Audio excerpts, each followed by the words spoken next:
Hello दोस्तों, स्वागत है इजी लर्न पे।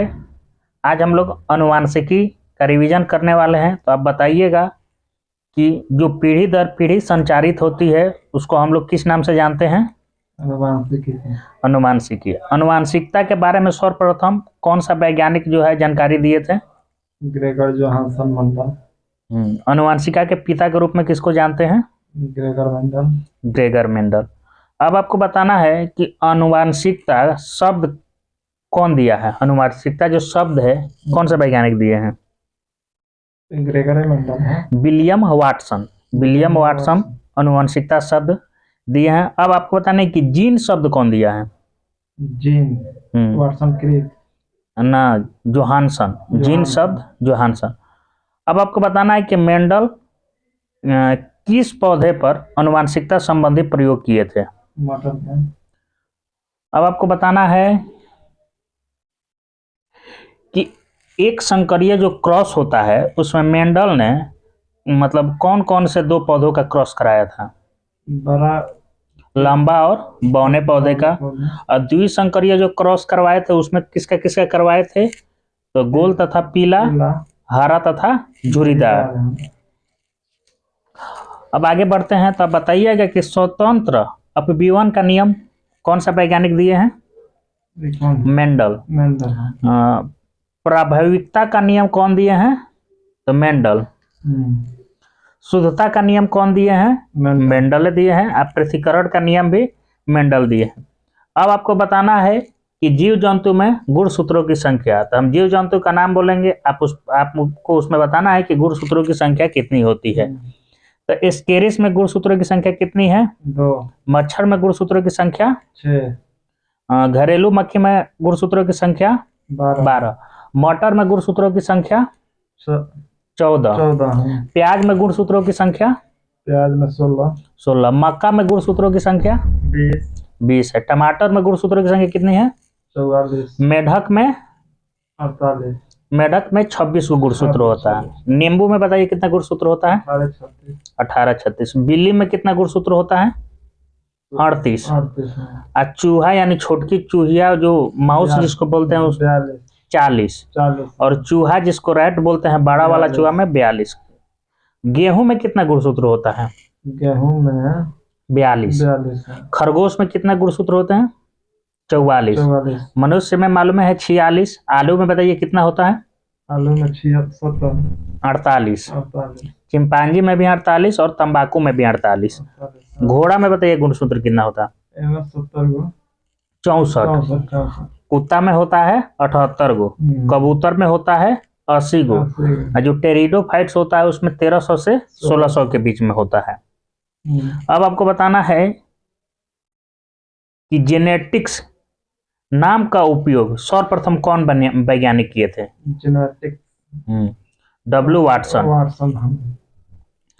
जीन शब्द का प्रयोग तो अभी बता दिए हैं, जोहानसन। अब आपको बताना है कि फिनोटाइप क्या होता है? जीवधारिया का जो लक्षण प्रत्यक्ष रूप से दिखाई देते हैं उसको हम लोग फिनोटाइप बोलते हैं। अब आपको बताना है कि प्रखनली शिशु के मामले में निषेचन कहाँ पे होता है? प्रखनली के अंदर। प्रखनली का अंदर होता है, बिल्कुल सही है। अब आपको बताना है कि शिशु का पितृत्व स्थापित करने के लिए कौन सा तकनीकी उपयोग में लाया जाता है? DNA fingerprint. डीएनए फिंगरप्रिंट का मुख्यालय है हैदराबाद में। अब आपको बताना है कि मनुष्य का जो है लिंग निर्धारण पुरुष से होता है या स्त्री से होता है या किससे होता है? पुरुष से होता है। तो मनुष्य का जो लिंग निर्धारण जो होता है वो कितना नंबर के गुणसूत्र से होता है? 23वें गुणसूत्र से होता है। अब आपको बताना है कि जब XX मिलेगा तो बच्ची मतलब लड़की पैदा होगी, और जब XY मिलेगा तो लड़का पैदा होगा। अब आपको बताना है कि मानवों में कितने अमीनो एसिड पाए जाते हैं? 20 को पाया जाता है। अब आपको बताना है कि डीएनए में जो पॉलीमेराज नामक एंजाइम की खोज कौन किया था? डीएनए में पॉलीमरेज नामक एंजाइम का खोज आर्थर कर्नबर्ग किया था। गुणसूत्र का नामकरण कौन किया था? गुणसूत्र डब्ल्यू वाल्टेयर। गुणसूत्र में पाए जाने वाले अनुवांशिक पदार्थों को हम लोग किस नाम से जानते हैं? जीनोम। जीनोम। और जो गुणसूत्र के बाहर जो जीन रहता है यानी कोशिका द्रव्य के कोशिकांग में रहता है, उस जीन को हम लोग क्या बोलते हैं? Plasma gene. अब आपको बताना है कि जो जीन के आधुनिक विचारधारा है, कौन सा वैज्ञानिक दिए थे? S Berger. तो एस बेंजर के अनुसार जीन के कार्य की इकाई क्या होती है? जीनोम। सिस्ट्रॉन। उत्परिवर्तन की इकाई क्या होती है? न्यूटन। और पुनः संयोजन की इकाई क्या होती है? रेकॉन। अब हम लोग आगे बढ़ते हैं वनस्पति विज्ञान में। तो आपको बताना है कि वनस्पति विज्ञान क्या होता है। तो पेड़ पौधे तथा क्रियाकलापों के अध्ययन को वनस्पति विज्ञान कहते हैं। अब आपको बताना है कि वनस्पति जगत का वर्गीकरण कौन किए थे? एकलर। अब वनस्पति विज्ञान के जनक हैं थियोफ्रेटस। अब आपको बताना है कि अपुष्पविद पौधे मतलब क्या कौन होते हैं? जिसमें पुष्प तथा बीज नहीं होते हैं उसको अपुष्प। अब आपको बताना है कि अपुष्पविद जो पौधा है उसको कितने भागों में बांटा गया है? 3 भाग। कौन कौन सा 3 गो भाग है? थैलाफाइट, ब्रायोफाइट और टेरिडोफाइट। अब जो थैलाफाइट है इसको कितने भागों में बांटा गया है? 3 भागों में, शैवाल, कवक और जीवाणु। अब आपको बताना है कि वनस्पति जगत का सबसे बड़ा समूह कौन सा है? थैलोफाइट है। अब आपको बताना है कि थैलोफाइटों में सम्मोहन उत्तक पाया जाता है या नहीं पाया जाता है? पाया जाता है। सम्मोहन उत्तक इसमें नहीं पाया जाता है। थैलोफाइट में पौधे जड़ तथा एवं पत्ती आदि में विभक्त नहीं रहते हैं, यानी जड़, तना, पत्ती इसमें विभक्त नहीं रहता है, सब एक ही साथ रहता है। इसमें सम्मोहन उत्तक नहीं पाया जाता है। अब आपको बताना है कि शैवाल का अध्ययन को हम लोग क्या कहते हैं? फाइकोलॉजी। अब आपको बताना है कि शैवाल में जो मान लीजिए इसका विभाजन किस तरह से होता है? इसमें सम्मोहन उत्तक रहित आत्मपोषी होता है। अब आपको बताना है कि भोजन के रूप में कौन कौन से शैवाल का प्रयोग हम लोग करते हैं? भोजन के रूप में हम लोग फोरफाइरा, अल्बा, सरगासम, लेमिनेरिया, नॉनस्टॉक आदि का प्रयोग हम लोग भोजन के रूप में करते हैं। ये सब शैवाल है। आयोडीन बनाने में किस तरह के मतलब कौन कौन से शैवाल का उपयोग करते हैं? लेमिनेरिया है, फ्यूकस है, एक्लोनिया को हम लोग आयोडीन बनाने में। अब पूछता है कि खाद्य के रूप में किसका किसका प्रयोग करते हैं? तो नॉस्टॉक है, एनाबीना है, केल्प है। अगला प्रश्न है कि औषधि बनाने में किसका प्रयोग करते हैं? तो कोलेरेला का करते हैं और लेमिनेरिया का करते हैं। तो कोलेरेला से कोलेरेलिन और लेमिनेरिया से टिंचर आयोडीन बनाया जाता है। अब आपको बताना है कि अनुसंधान कार्यों में हम लोग कौन कौन से शैवाल का प्रयोग करते हैं? तो कोलेरेला को करते हैं, एसिटेबुलेरिया और बेलोनिया का प्रयोग हम लोग अनुसंधान कार्यों में करते हैं। अब आपको बताना है कि वैज्ञानिक जो कि अंतरिक्ष यान के केबिन में कौन से शैवाल को अपने साथ उगा कर लेके जाते हैं जिससे उसको प्रोटीन युक्त भोजन, जल और ऑक्सीजन प्राप्त होता है? कोलेरेला। आप बताना है कि कवक विज्ञान को हम लोग कवक के अध्ययन को हम लोग क्या बोलते हैं? कवक विज्ञान, माइकोलॉजी। कवक जो होता है ये भी सम्मोहन उत्तक रहता है। कवक बताइए किस जगत में आता है, किस पादप जगत में आएगा? थैलोफाइटा में आता है। और शैवाल किस जगत में आता है? थैलोफाइटा में आता है। कवक में संचित भोजन किस रूप में रहता है? ग्लाइकोजन के रूप में। कवक की कोशिका भित्ति किसकी बनी होती है? अब कवक जो होता है, कौन सा कवक का हम लोग डबल रोटी के निर्माण में प्रयोग करते हैं? सेक्रोमाइसिस। अब आपको बताना है कि कवक से होने वाले बीमारी, तो आपको बताना है सरसों का सफेद रस्ट कवक से होता है। गेहूं का ढीला स्मट कवक से होता है। गेहूं का कीहू रोग कवक से होता है। आलू का अंगमारी रोग भी कवक से होता है। गन्ने का लाल अपक्षय कवक से होता है। मूंगफली का टीका रोग कवक से होता है। आलू का मस्सा रोग कवक से होता है। धान की भूरी और ये चीती रोग भी कवक से होता है। आलू का पछेला अंगमारी कवक से। पंकुरों का डैम्पिंग रोग कवक से। तो कवक से अब आपको बताना है कि मनुष्य यानी जंतु में मनुष्य में होने वाले कौन कौन से रोग हैं। तो दामा बताइए, दामा कवक से होता है। एथलीट फुट कवक से होता है। खाज कवक से होता है। गांजापन कवक से होता है। और दाद कौन से कवक से होता है। तो दामा जो है किस कवक से होता है। एस्परजिलियस फ्यूमिगेट्स। एथलीट फुट बताइए कौन से कवक से होता है। Tinea pedis. खाज किस कवक से होता है। एस्केरस स्केबिज। गांजापन होता है टीनिया केपिटिस। दाद होता है ट्राइकोफाइटन लस्कोस है। और गन्ने का लाल जो अपक्षय रोग होता है वह होता है क्लेट्रोट्राइकम फेल्केटम। अब आपको बताना है कि शैवाल और कवक के सहजीवी से क्या बनता है।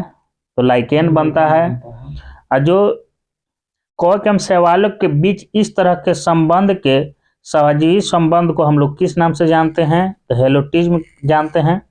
और लाइकेन शब्द का सर्वप्रथम प्रयोग कौन किया था। थियोफ्रेटस। और लाइकेन का अध्ययन को हम लोग लाइकेनोलॉजी कहते हैं। अब आपको बताना है कि आकार एवं संरचना के आधार पर लाइकेन को कितने भागों में बांटा गया है। 3 भागों में बांटा गया है। कौन कौन सा 3 गो है। तो क्रास्टोस है, फोलियोज है और फ्रूटिकोज है। अब आपको बताना है कि प्रजनन के बारे में। तो लाइकेन के प्रजनन कितने प्रकार से होते हैं। 3 प्रकार से होते हैं, लैंगिक और कायिक। अब आपको बताना है कि लाइकेन जो होता है किसके प्रदूषण का सूचक होता है। वायु प्रदूषण। लेकिन सर्वोत्तम सूचक किस प्रदूषण का। SO2। अब पेड़ों की छालों पर उगने वाले लाइकेन को हम लोग किस नाम से जानते हैं। कोर्टिकोलस। और वही चट्टानों पर उगने वाले पौधे सेक्सिकोलस। अब आपको बताना है कि लाइकेन मतलब हम बोल देते हैं लाइकेन मृदा निर्माण की प्रक्रिया में भी सहायक होता है। अब आपको बताना है कि कौन से लाइकेन से हम लोग नीला रंग प्राप्त करते हैं। नीला रंग आर्चिल है, लेकनोरा है। आर्चिल और लेकनोरा से हम लोग नीला रंग प्राप्त करते हैं। अब आपको बताना है कि प्रयोगशाला में जो प्रयोग होता है लिटमस पेपर वो क्या होता है। लाइकेन होता है। तो बताना है कि लिटमस पेपर जो होता है किस लाइकेन से प्राप्त किया जाता है। रोसेला से प्राप्त किया जाता है। और इत्र बनाने के लिए कौन से लाइकेन का प्रयोग हम लोग करते हैं। लोबेरिया, इर्बेनिया, रेमेनीला। लोबेरिया, इर्बेनिया, रेमेनीला को हम लोग का प्रयोग हम लोग इत्र बनाने के रूप में करते हैं। और मिर्गी की दवा बनाने में किस लाइकेन का प्रयोग करते हैं। तो परमेलिया सेक्सटिलिस। मिर्गी की दवा बनाने के लिए परमेलिया सेक्सटिलिस। अब जो प्रतिजैविक असनिक अम्ल प्राप्त होता है किस लाइकेन से प्राप्त होता है। असनिया लाइकेन से प्राप्त होता है। अब आपको बताना है कि दक्षिण भारत में कढ़ी के रूप में यानी सालन के रूप में कौन से लाइकेन का प्रयोग हम लोग करते हैं। परमेलिया। अब आपको बताना है कि जापान के जो निवासी हैं वो सब्जी के रूप में किस लाइकेन का उपयोग करते हैं। इंडोकार्पन। और जो यूरोपीय लोग हैं वह किस लाइकेन का प्रयोग केक बनाने में करते हैं। Iceland moss. जो आर्कटिक भाग में लोग भोजन के रूप में प्रयोग करते हैं तो रेंडियर और क्लेडोनिया लाइकेन का प्रयोग आर्कटिक भाग में भोजन के रूप में किया जाता है। अब आपको बताना है कि विषाणु की खोज कौन किया था। इवानोव्स्की। सबसे पहले विषाणु की खोज किस पे किया गया था। तंबाकू में मोज़ेका रोग में खोजा गया था। बताइए कि विषाणु की जो प्राकृतिक होती है कैसी होती है? सजीव और निर्जीव दोनों प्रकार की होती है। विषाणु में निर्जीव होने के लक्षण है, यह कोष रूप में नहीं होता है, इनको क्रिस्टल बनाकर निर्जीव पदार्थों की भांति बोतल में भरकर वर्षों तक रखा जा सकता है। और सजीव के लक्षण हैं, इससे न्यूक्लिक अम्ल का द्विगुणन होता है, किसी जीवित कोशिका में पहुंचते हैं या सक्रिय हो जाते हैं और एंजाइमों का संश्लेषण करने लगते हैं। अब आपको बताना है कि पादप विषाणु में मतलब क्या क्या पाया जाता है। पादप जो विषाणु होते हैं इसमें न्यूक्लिक अम्ल पाया जाता है और उसमें आरएनए पाया जाता है। और जंतु जो विषाणु होते हैं उसमें डीएनए और आरएनए दोनों पाया जाता है। अब आपको बताना है कि T2 फेज क्या है। ये एक बैक्टीरियोफेज या जीवाणु भोजी है। ये एक विषाणु है जो मतलब बैक्टीरियोफेज यानी बैक्टीरियो को क्या करता है, खा जाता है। अब आपको बताना है कि जिस विषाणु में आरएनए अनुवांशिक पदार्थ होता है उसे हम लोग किस रूप में मतलब उसे क्या कहते हैं? उसको कहते हैं रेट्रो विषाणु। तो आज हम लोग शुरू करते हैं जीवाणु। तो आप बताइएगा, जीवाणु से पहला प्रश्न है कि जीवाणु की खोज कौन किया था? ल्यूमेनहॉक। ल्यूमेनहॉक कहाँ का निवासी था? हॉलैंड का। और जीवाणु का पिता किसको कहते हैं? ल्यूमेनहॉक को। और जीवाणु नाम कौन दिया था? जीवाणु नाम एहरेनबर्ग। अगला प्रश्न है कि रॉबर्ट कोच ने जीवाणु की खोज किसमें किया था? कॉलरा और तपेदिक में जीवाणु की खोज किया था। आपको बताना है कि रोग का जन्म सिद्धांत है वो कौन दिया था? Robert Koch. आपको बताना है कि रेबीज की टीका की खोज कौन किया था? Robert Koch. Lewis pasture. अच्छा, लुईस पास्चर। दूध के पास्चुराइजेशन की खोज कौन किया था? तो लुईस पास्चर। अब आपको बताना है कि आकृति के आधार पर जीवाणु जो होता है मुख्यतः कितने प्रकार के होते हैं? तो 4 प्रकार के होते हैं। कौन कौन सा होता है? तो छड़ आकार या बेसिलस आकार का, जिसका आकार जिसमें जीवाणु का होता है छड़ नुमा रहेगा। गोलाकार होता है या कोकस होता है, इसमें जीवाणु क्या रहेंगे? गोलाकार रहेंगे। कोमा आकार का यानी अंग्रेजी का जो कोमा रहता है उसके आकार का रहेगा। एक होता है सर्पिलाकार, इसमें स्प्रिंग या स्क्रू आकार का रहता है। तब आपको बताना है कि विब्रिया कोलेरी जो जीवाणु होता है तो किस आकार का रहता है? ये रहता है कोमा के आकार का। ये अंग्रेजी के कोमा के आकार का रहता है। आगे हम लोग बढ़ते हैं। तो आपको बताना है कि दूध को अधिक दिनों तक सुरक्षित रखने के लिए किसका उपयोग किया जाता है? पाश्चीकरण। पाश्चीकरण मुख्यतः कितने प्रकार से हो सकता है? 2 प्रकार से। कौन कौन सा होता है? लो टेम्परेचर होल्डिंग मेथड, जिसको हम लोग LTH कहते हैं शॉर्ट में, और दूसरा होता है high temperature short time method, जिसको हम लोग HTST कहते हैं। तो आपको बताना है कि लो टेम्परेचर होल्डिंग जो मेथड होता है उसमें दूध को कितना डिग्री सेल्सियस पर गर्म किया जाता है? और 30 मिनट तक गर्म किया जाता है। 62.8 डिग्री सेल्सियस पर 30 मिनट तक गर्म किया जाता है। और high temperature short time method में दूध को कितना डिग्री पर गर्म किया जाता है? तो 71.7 डिग्री सेल्सियस पर गर्म किया जाता है और 15 सेकंड तक गर्म करते हैं।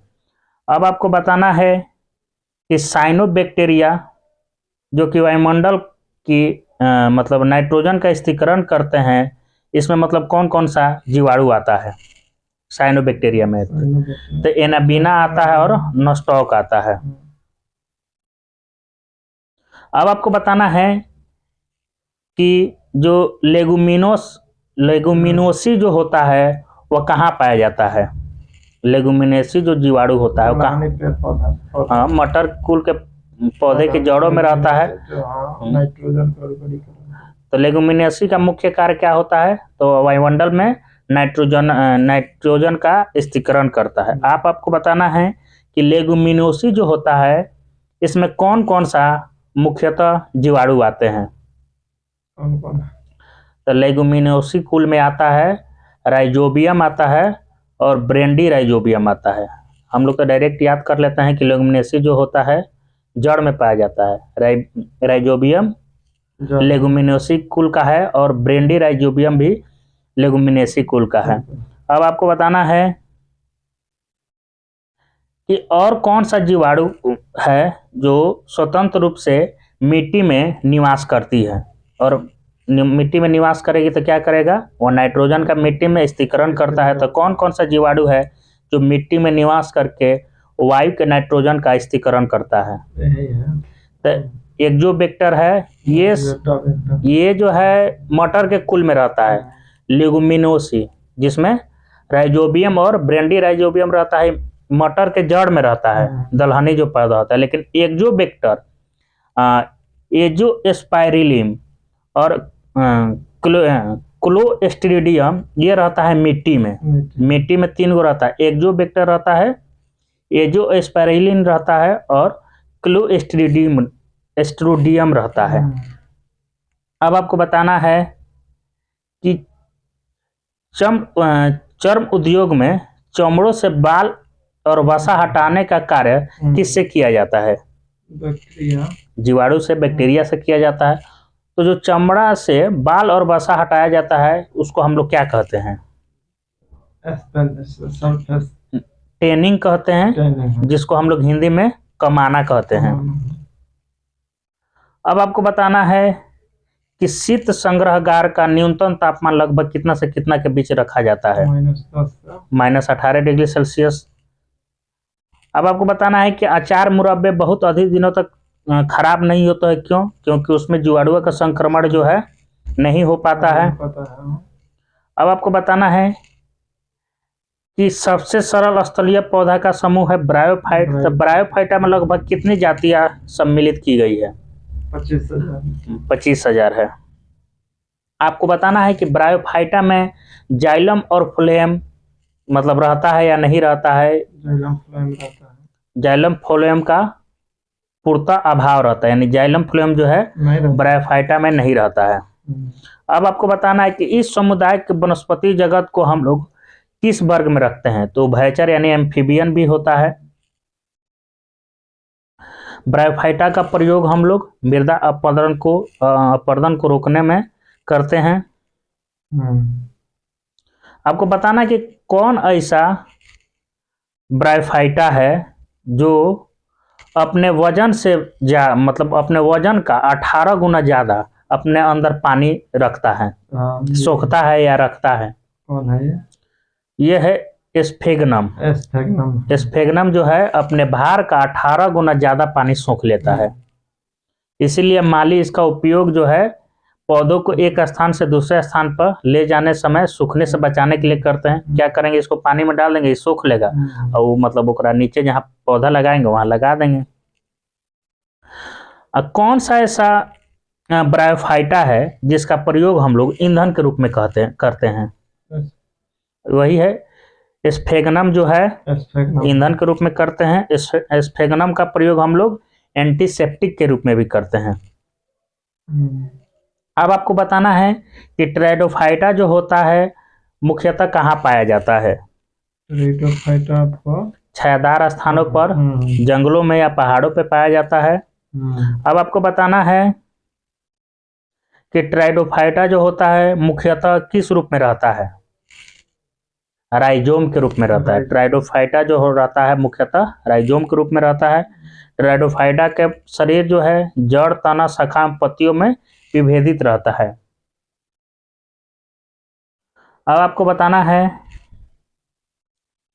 कि ट्राइडोफाइटा में जो जाइलम और फ्लोएम था वो तो ब्रायोफाइटा में नहीं पाया जाता है, लेकिन आपको बताना है कि जाइलम या फ्लोएम जो है टेरिडोफाइट में पाया जाता है कि नहीं पाया जाता है? नहीं पाया जाता। इसमें पाया जाता है लेकिन पूर्ण विकसित नहीं होता है।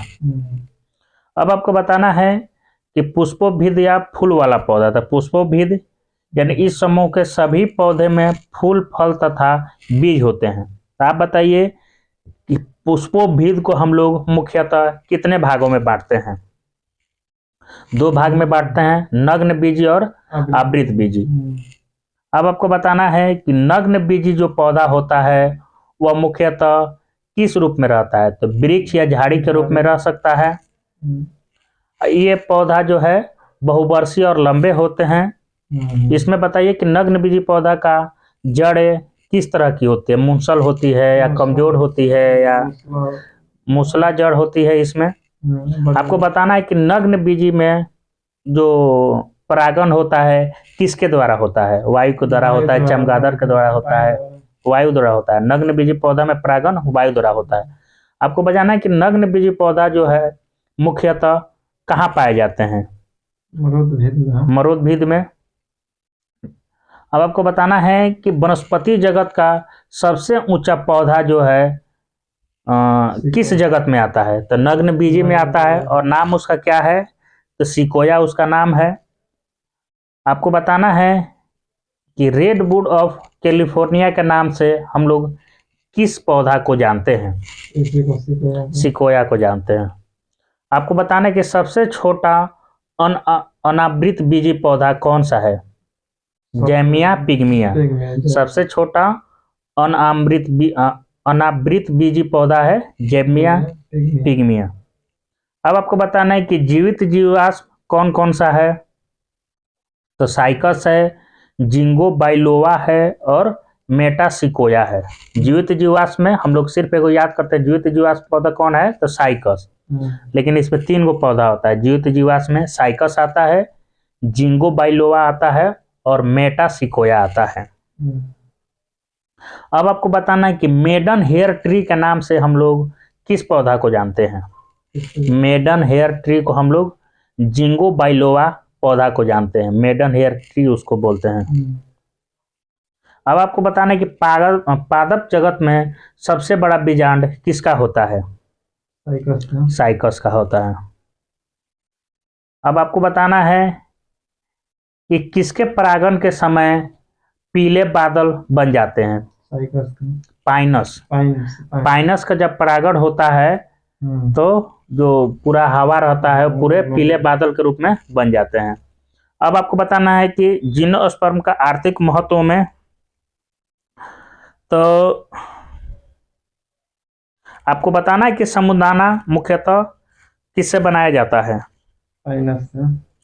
साबूदाना जो है साइकस के तनों से मंड निकाला जाता है, उसी से साबूदाना बनाया जाता है। अब आपको बताना है कि साइकस जो होता है उसको और हम लोग किस नाम से जानते हैं, सागो पाम। तो पूछता है कि सागो पाम के नाम से किसको हम लोग जानते हैं, तो साइकस को जानते हैं। अब आपको बताना है कि तारपीन का तेल किससे निकाला जाता है, चीड़ के पेड़ से। आपको बताना है सेड्रस का तेल किससे निकाला जाता है, तो देवदार की लकड़ी से। अगला है सीड कास्ट का तेल किससे निकाला जाता है, कास्ट हो जाएगा आपको जूनिपेरस के। अब आपको बताना है कि कौन सा नग्न बीज पौधा है जिसका हम लोग प्रयोग लकड़ी के रूप में करते हैं। तो उसमें सिकोया आता है, देवदार आता है, स्प्रू आता है, जिसका हम लोग प्रयोग लकड़ी के रूप में करते हैं। नग्न बीज पौधा में लकड़ी के रूप में प्रयोग करने के लिए चीड़ आता है, सिकोया आता है, देवदार आता है और स्प्रूस आता है। आपको बताना है कि चमड़ा बनाने तथा स्याही बनाने में काम में कौन आता है, तो टेनिन आता है। अब आपको बताना है जो नग्न बीजी पौधा रेजिन होता है, नग्न बीजी पौधा से रेजिन निकाला जाता है, उसका प्रयोग हम लोग क्या बनाने में करते हैं। रेजिन जो निकाला जाता है पौधा से उसका हम लोग मतलब प्रयोग क्या बनाने में करते हैं, तो बर्निश, पॉलिश, पेंट आदि बनाने में रेजिन का प्रयोग करते हैं। टेनिन का प्रयोग हम लोग चमड़ा बनाने तथा स्याही बनाने में करते हैं। आज के लिए बस इतना ही। कल से हम लोग पढ़ेंगे आवृत बीजी।